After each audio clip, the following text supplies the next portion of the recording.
नमस्कार. श्री शिव महापुराण रुद्र संहिता पार्वती खंड अध्याय क्रमांक 1 हिमालयाचा मेनेशी विवाह. श्री गणेशाय नमः.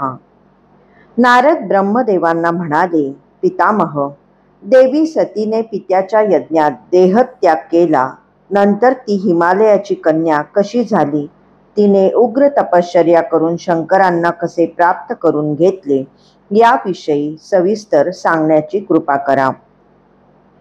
ब्रह्मदेव म्हणाले, हे मुनिश्रेष्ठ, मी तुला ही परमदिव्य कथा सांगतो. पूर्वी सती शंकराबरोबर हिमालयावर क्रीडा करत होती. त्या समयी हिमालयाची पत्नी मेना तिला आपली मुलगी मानून तिचे कोड कौतुक करत असे. दक्षावर रागावून सतीने त्याच्या यज्ञस्थानी देहत्याग केला. तेव्हा मेना शिवलोकातील देवीची उत्कंठेने आराधना करत होती. देहत्याग करताना सतीने यानंतर आपण हिमालयाची कन्या म्हणून जन्म घ्यायचा ही इच्छा मनात धरली होती, म्हणून ती मेनेची कन्या झाली.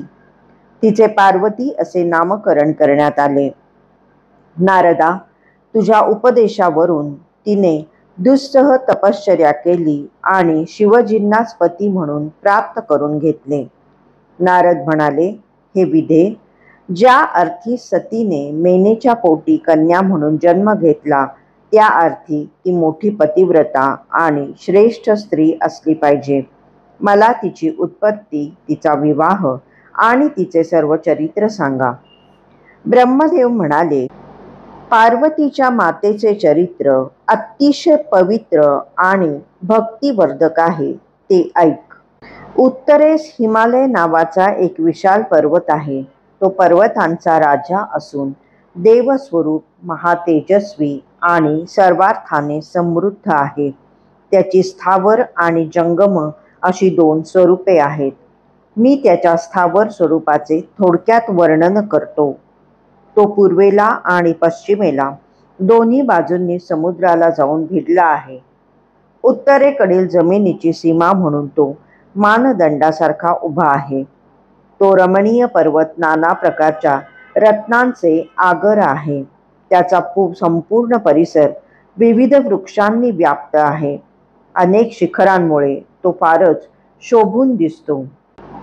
त्यावर असंख्य पशु पक्षी निर्भयतेने निवास करतात. हिमाचे विशाल भांडार असल्यामुळे तो अतिशय शीतल आहे. तेथे देवता, ऋषी, मुनी व सिद्ध राहतात.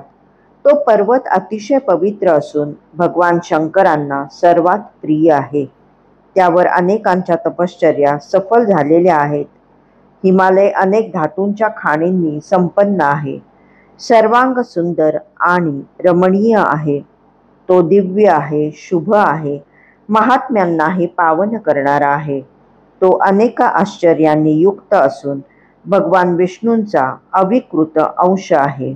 तो शैलराज, विकाररहित सत्पुरुषांना सर्वाधिक प्रिय आहे.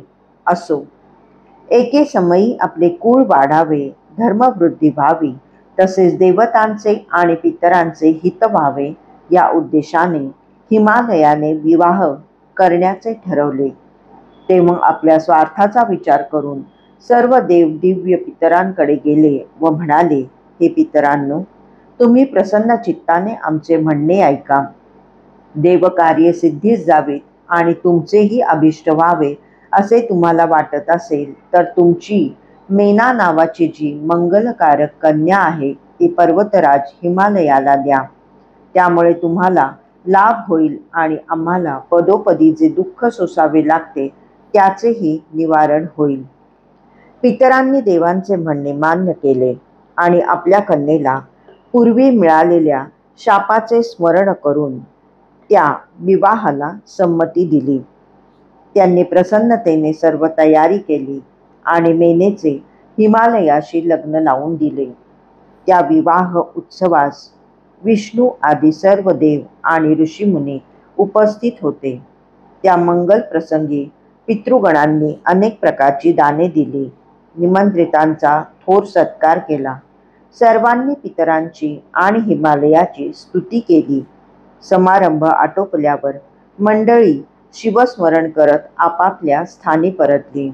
मेनेला घेऊन हिमालयही आपल्या घरी आला. अध्याय 1 समाप्त.